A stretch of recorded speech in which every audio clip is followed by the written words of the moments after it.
Sa silangan, sa timog, sa bawat dulo ng Asya, nilamon ng Mongol Empire ang mga kaharian isa-isa. Pero paano kung sabihin ko sa iyo na may ilang bansang maliit, tropa'y kakaunti, pero hindi sumuko?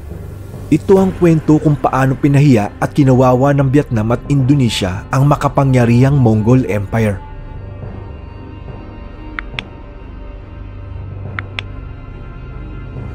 Pagkatapos masakop ang China at maging emperador ng Yuan Dynasty si Kublai Khan, apo ni Genghis Khan, lumawak ang ambisyon niya.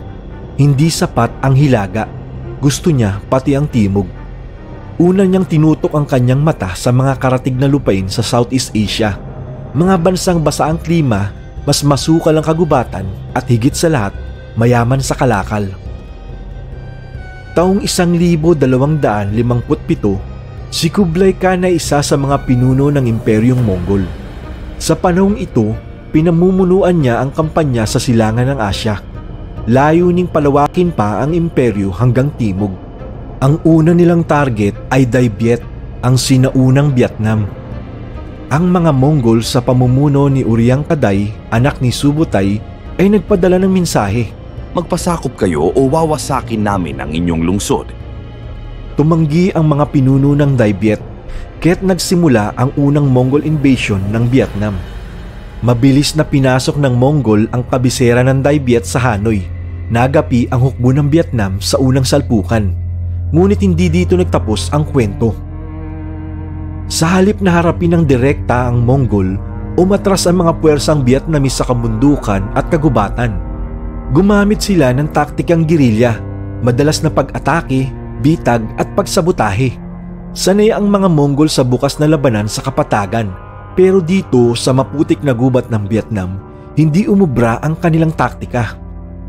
Sa loob ng ilang buwan, unti-unting nanghina ang mga Mongol.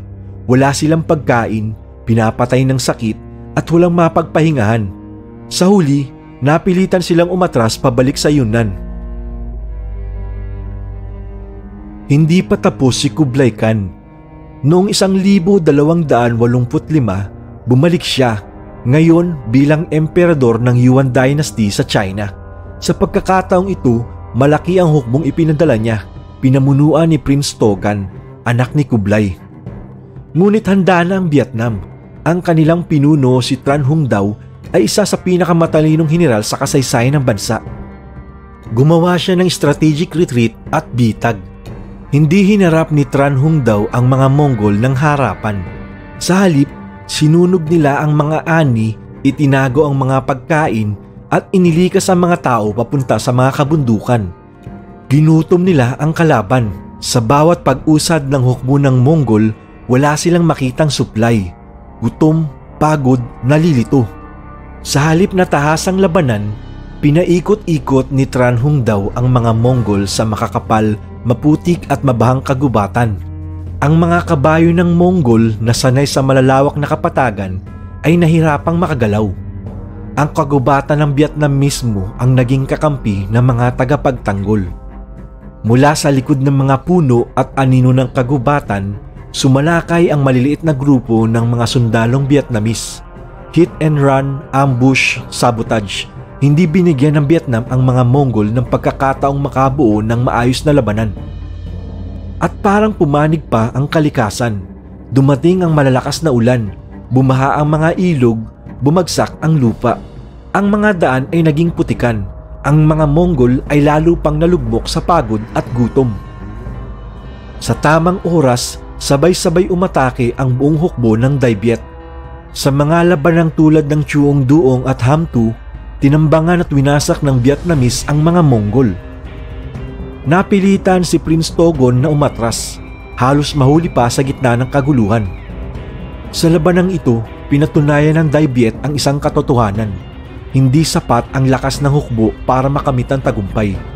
Sa talino, sa tiyaga at sa pagmamahal sa bayan, kayang gapiin ang pinakamalakas na imperyo sa mundo.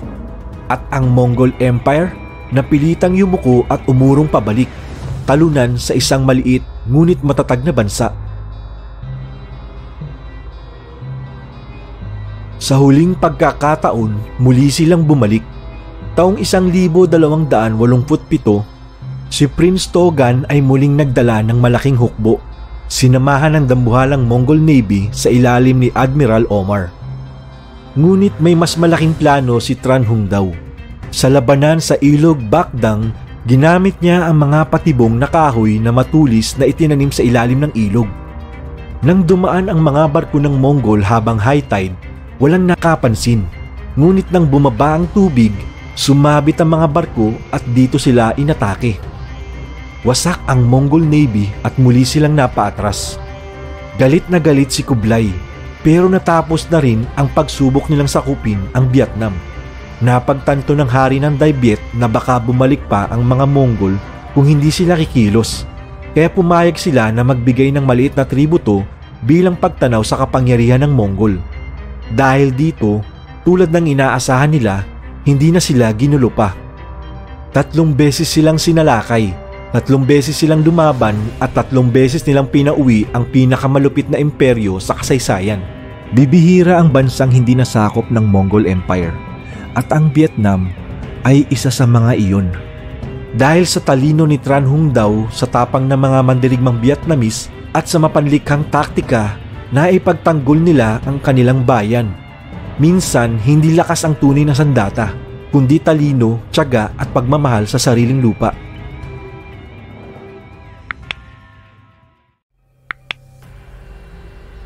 Ang paglusob ng Mongol sa Java ang naging pinakamalayong kampanya ng Mongol Empire sa buong Timog Silangang Asya. Tulad ng nangyari sa Burma at Vietnam, nagsimula ang lahat sa pagpapadala ni Kublai Khan ng isang emisaryo kay Haring Kertanagara ng Java upang humingi ng pagtanaw ng pagkilala o homage. Pero imbis na sundin si Kublai, ipinahiya ni Kertanagara ang emisaryo, pinalayas at sinaktan. Dahil dito, nagalit ng matindi si Kublai Khan at noong 1272,